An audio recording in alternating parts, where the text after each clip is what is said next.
buenos días, buenas tardes, buenas noches, según sea el caso. Gracias al Señor por darnos un día más de vida, que no es menor, celebrar la vida en Cristo para poder honrar su nombre. Como cristianos, nuestra vida debe glorificar su nombre, nuestra vida debe ser un premio de alabanza continuo. Así que bueno, vamos a comenzar hoy con nuestra enseñanza, nuestro libro. El día de hoy nos toca Primera de Crónicas.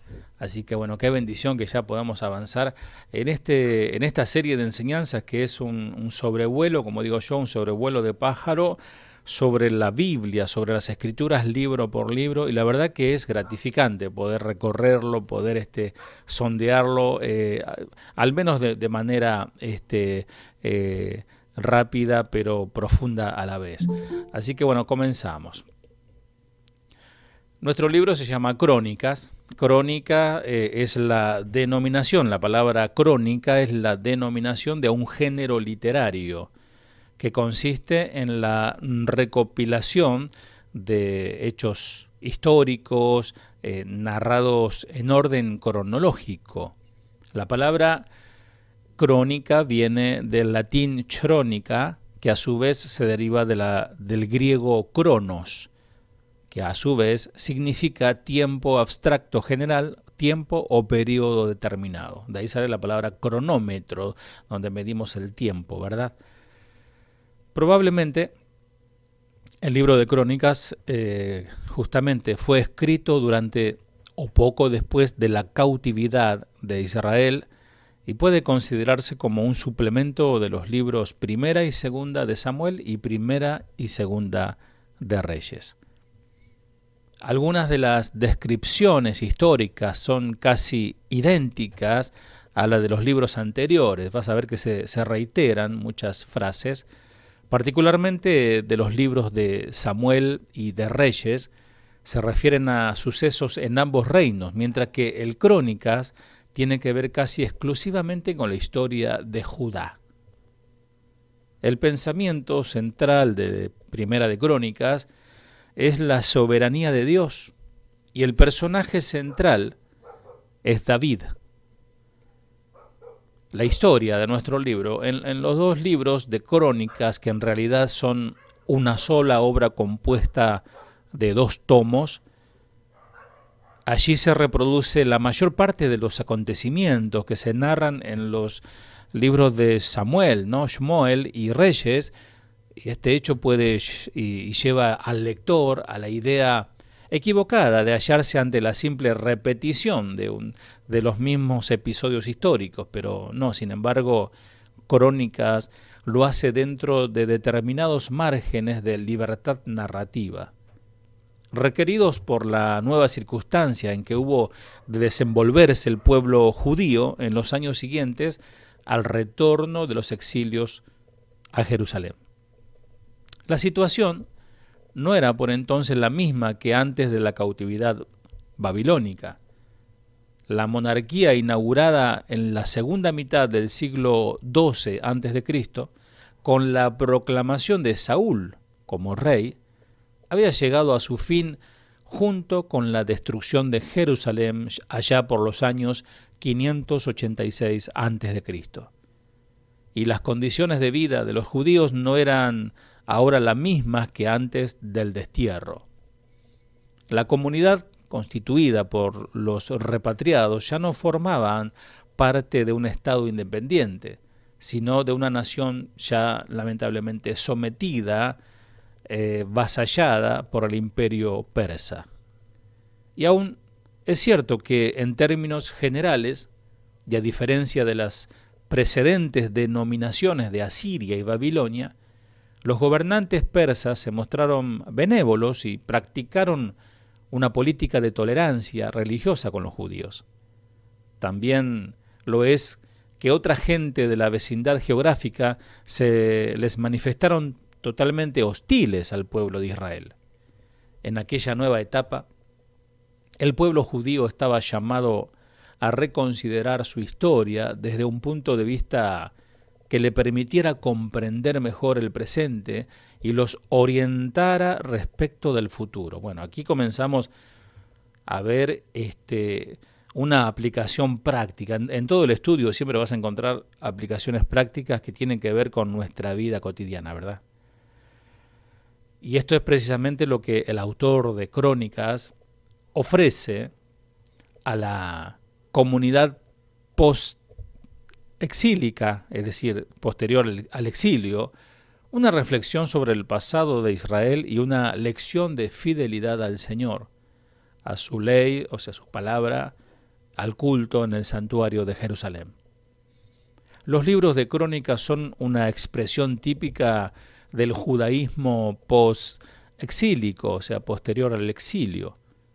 Para su composición, el autor recurrió a materiales recogidos de Génesis, Éxodo, Número, Josué y el libro de Ruth, de los cuales extrajo las genealogías de Primera de Crónicas 1 al 9.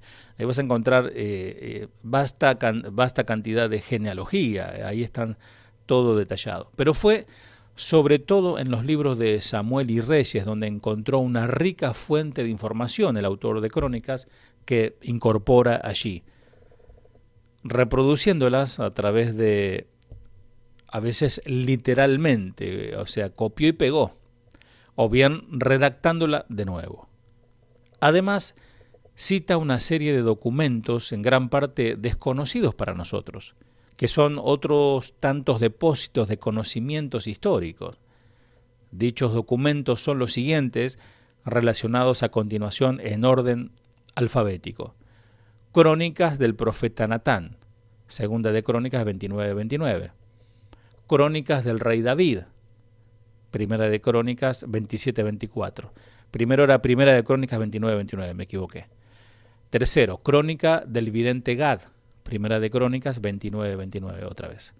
Historia del libro de los reyes de Judá, ahí sí, segunda de Crónicas 24-27.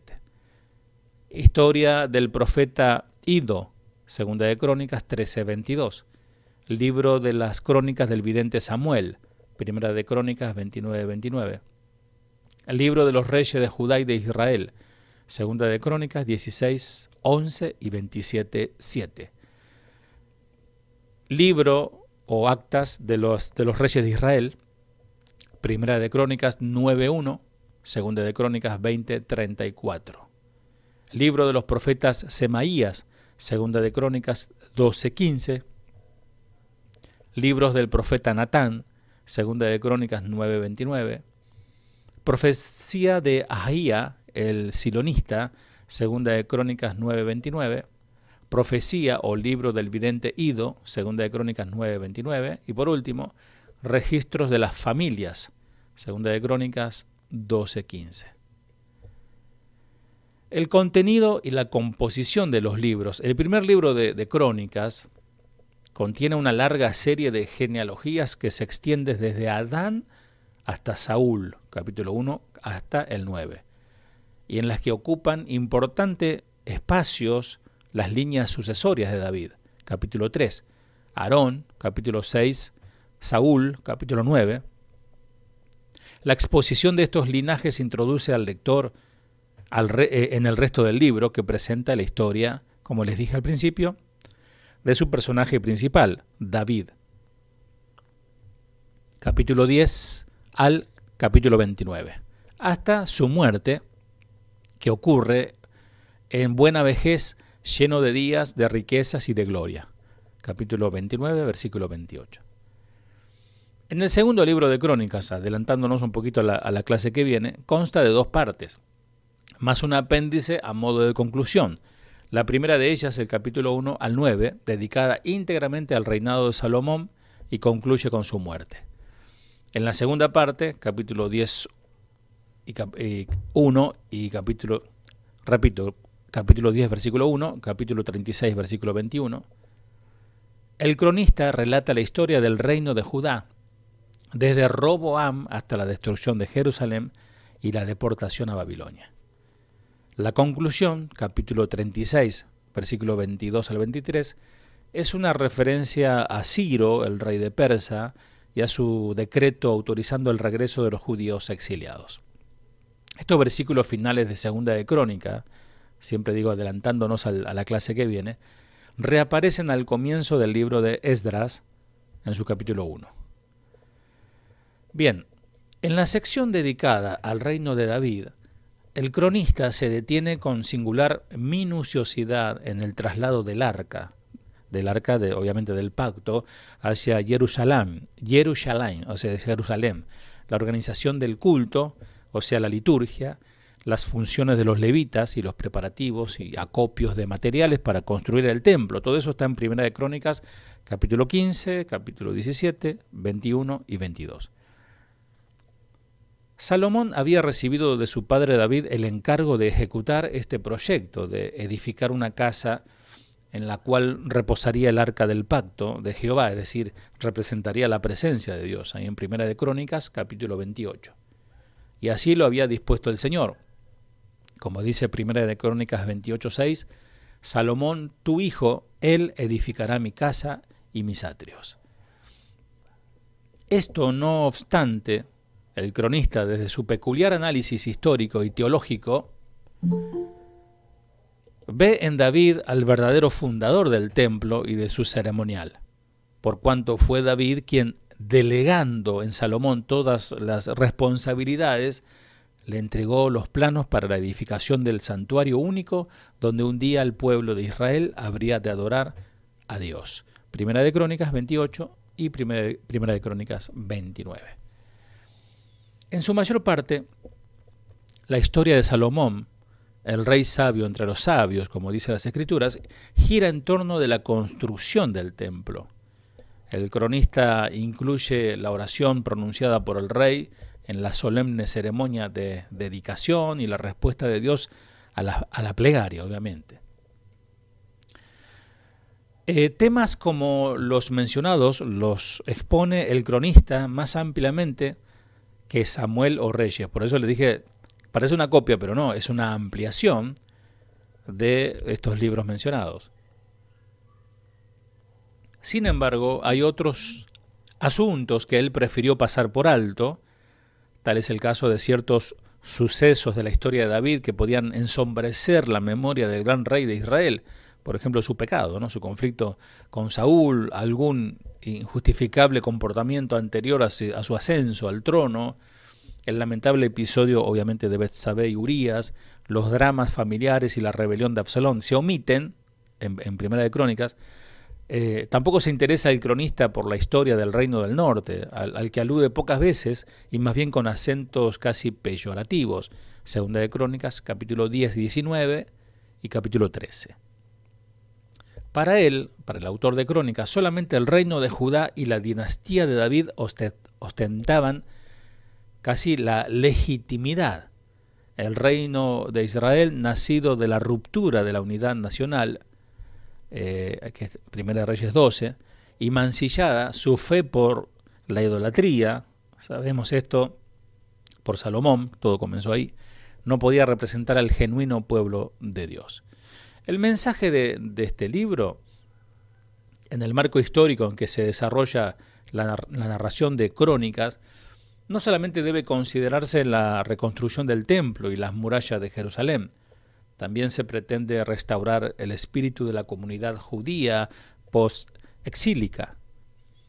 El cronista rememora para sus lectores el principio inamovible de que la vida del pueblo de Israel dependía de la fidelidad del Señor y de la fidelidad del pueblo hacia el Señor.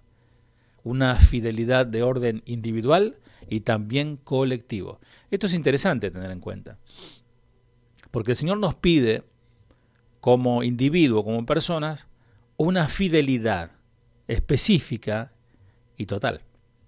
Pero también como iglesia, ya hablando como iglesia, también nos pide fidelidad como un conjunto. Ahí tenemos un principio hermoso de cómo el Señor nos está mostrando que Él nos pide fidelidad en el orden individual y en el orden colectivo. Y esto es lo que había alentado a David a impulsar la edificación del templo y a trazar las líneas esenciales del ritual cúltico. Y esto es lo que también había tratado de inculcar a su pueblo. David sabía que en tanto la comunidad israelita fuera fiel a la elección con que había sido distinguida de las demás naciones, Dios jamás dejaría de mostrarle su favor y de cumplir todas sus promesas. Veamos un poquito el esquema del contenido. La línea genealógica desde Adán hasta David, capítulo 1, versículo 1 al 9. El reinado de David, capítulo 10 y capítulo 30. Tenemos delineado el esquema del contenido del libro. Repito, la línea genealógica desde Adán hasta David, capítulo 1 y el capítulo 9, quise decir. Y el reinado de David, capítulo 10 y capítulo 29 en adelante. Primera de Crónicas, ese es nuestro libro de hoy.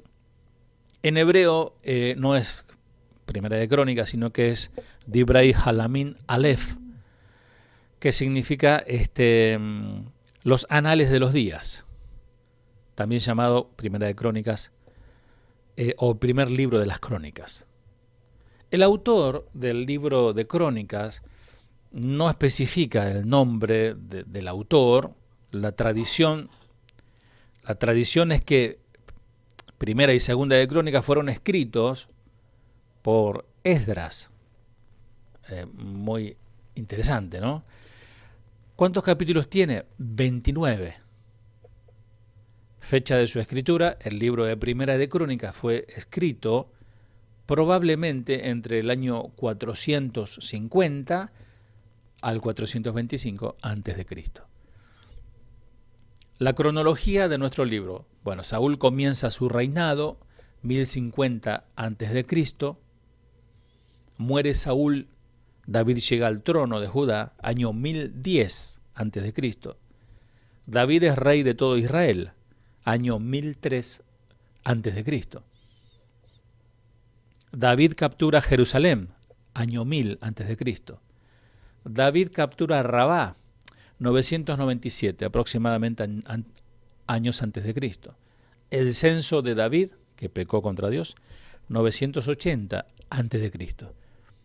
Salomón llega al reino, año 970 antes de Cristo, y el reino se divide a causa de la desobediencia de Salomón, año 930 antes de Cristo. El propósito de la escritura. Los libros Primera y Segunda de Crónicas en su mayor parte cubren casi la misma información que Primera y Segunda de Samuel y Primera y Segunda de Reyes. Primera y Segunda de Crónicas se enfocan principalmente en el aspecto del sacerdocio de ese periodo de tiempo. El libro Primera de Crónicas fue escrito después del exilio para ayudar a aquellos que regresaron a Israel a entender la manera de adorar a Dios. La historia se centra en el reino del sur, la tribu de Judá, Benjamín y Leví. Estas tribus tendían a ser más fieles a Dios que a Israel, ¿no? Entonces, qué interesante. El libro está enfocado al reino del sur, Judá. ¿Cuáles son los versículos claves que hemos tomado? Bueno, Primera de Crónicas, capítulo 11, versículo 1 al 2.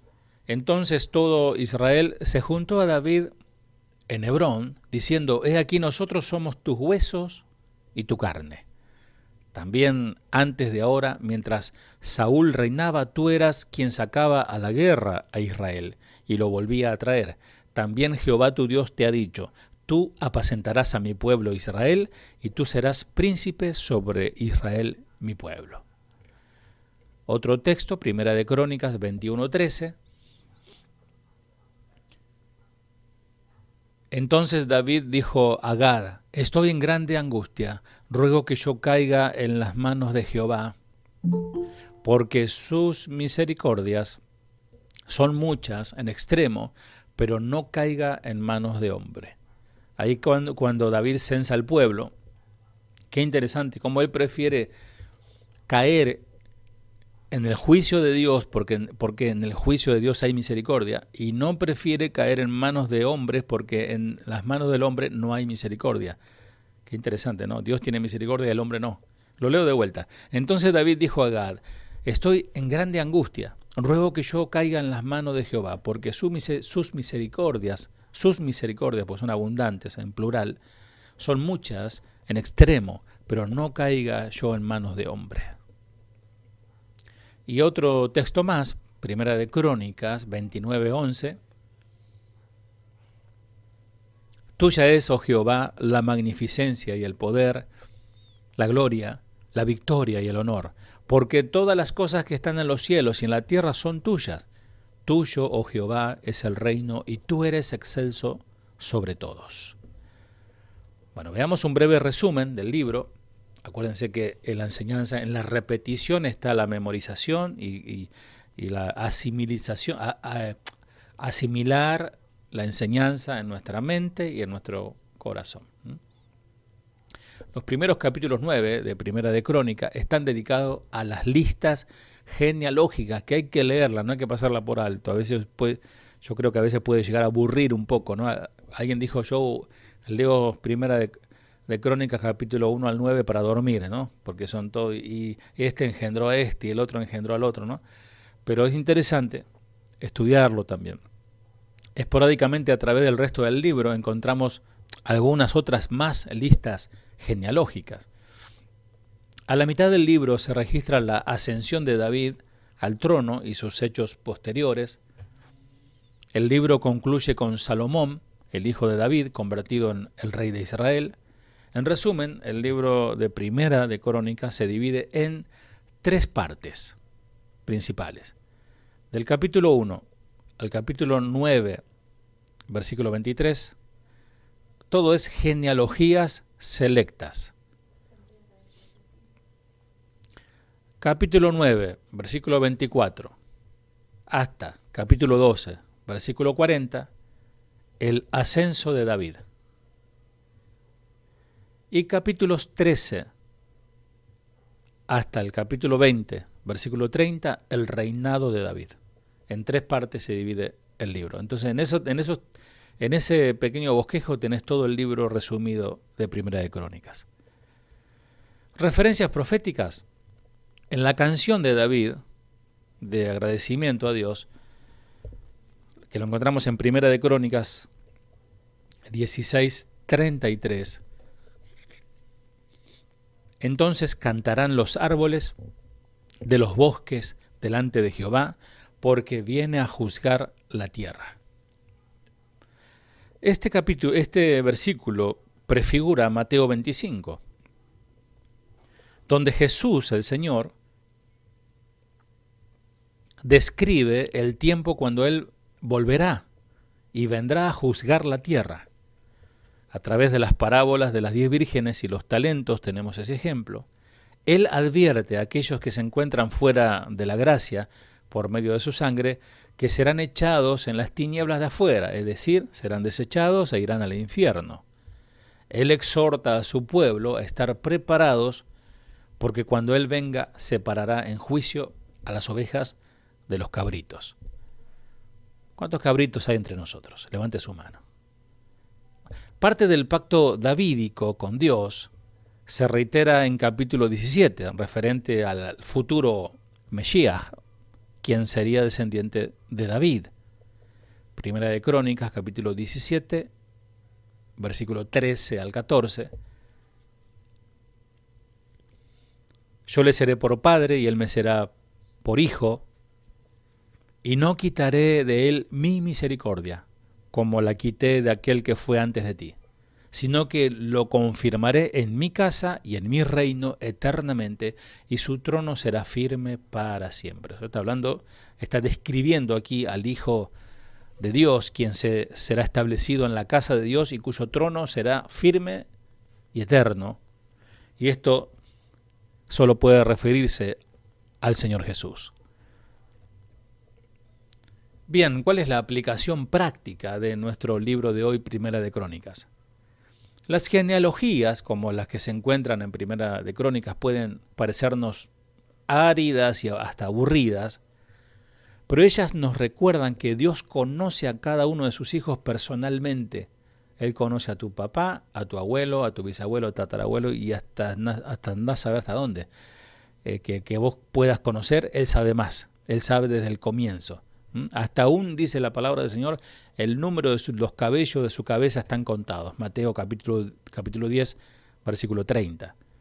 Y eso puede confortarnos a nosotros. El hecho de que, como se dice esa poesía, Dios tiene siempre el control. Él tiene el control de lo que somos y lo que hacemos. Él sabe. Está escrito para siempre en la mente de Dios.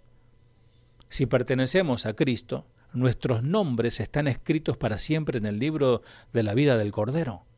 Filipenses 4:3 dice, asimismo, te ruego también a ti, compañero fiel, que ayudes a estas que combatieron juntamente conmigo en el Evangelio, con Clemente también y los demás colaboradores míos, cuyos nombres están escritos en el libro de la vida.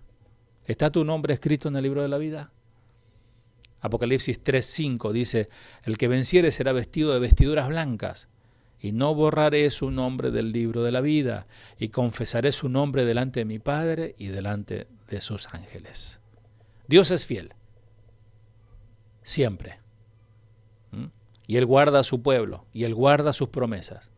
En el libro de Primera de Crónicas vemos el cumplimiento de la promesa de Dios a David cuando él es hecho rey sobre todo Israel, Primera de Crónicas capítulo 11. Y podemos estar seguros de que sus promesas para nosotros serán cumplidas también.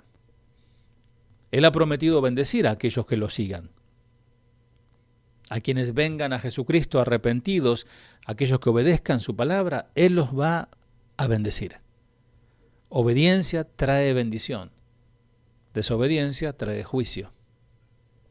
En el libro de Primera de Crónicas, así como Primera y Segunda de Samuel, Primera y Segunda de Reyes, es una crónica del patrón del pecado, del arrepentimiento, perdón y restauración de la nación de Israel.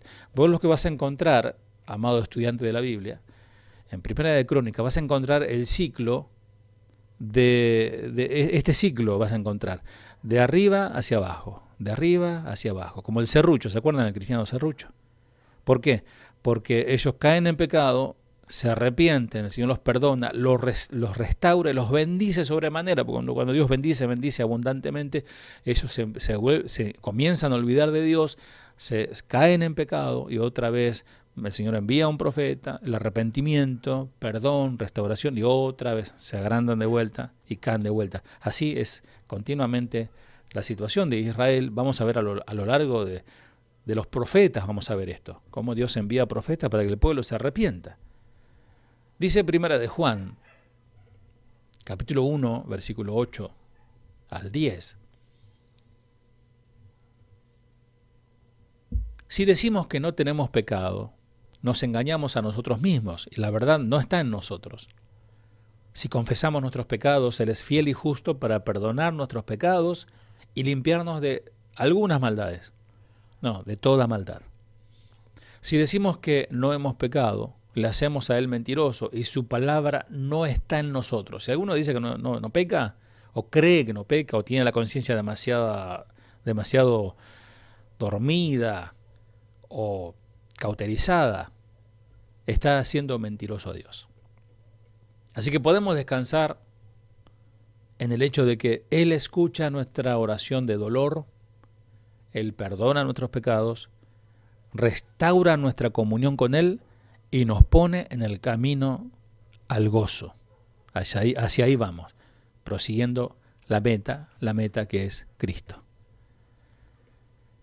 Bien, hacemos un vistazo general de nuestro libro de Primera de Crónicas.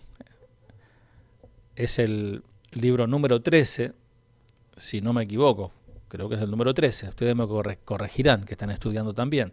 El autor es desconocido, aunque muchos eruditos afirman que fue Esdras el autor de Primera de Crónicas. Fue escrito alrededor del 450 a.C., Primera de Crónicas. ¿Qué periodo abarca? Abarca desde el año 4000 a.C. al 975 a.C. Porque comienza con las genealogías y todo esto, ¿no? Cubre la primera mitad de toda la historia de Israel. Algunos puntos importantes del libro. Originalmente las crónicas eran un libro combinados, no primera y segunda, sino que era un solo libro. Y el propósito era presentar toda una historia de Israel. Hay muchas listas en crónicas incluyendo genealogías y leyes. Y termina con el capítulo 28, en el que David le dio la tarea de construir el templo a partir de los planes que Dios le muestra a él, a su hijo Salomón, para que construya, porque él pronto sería el próximo rey sobre Israel. Bueno, hasta aquí llegamos. Si el Señor no dice otra cosa, seguiremos con Segunda de Crónicas en la próxima clase. Que Dios te bendiga. Canta conmigo, mi hermano. Hoy vengo a ti, Señor, reconociendo ante tu majestad mi necesidad. Te necesito a ti. Él te va a ayudar, mi hermano. Tú eres fiel, Señor, y sé muy bien que lo que comenzaste en mi corazón lo perfeccionarás.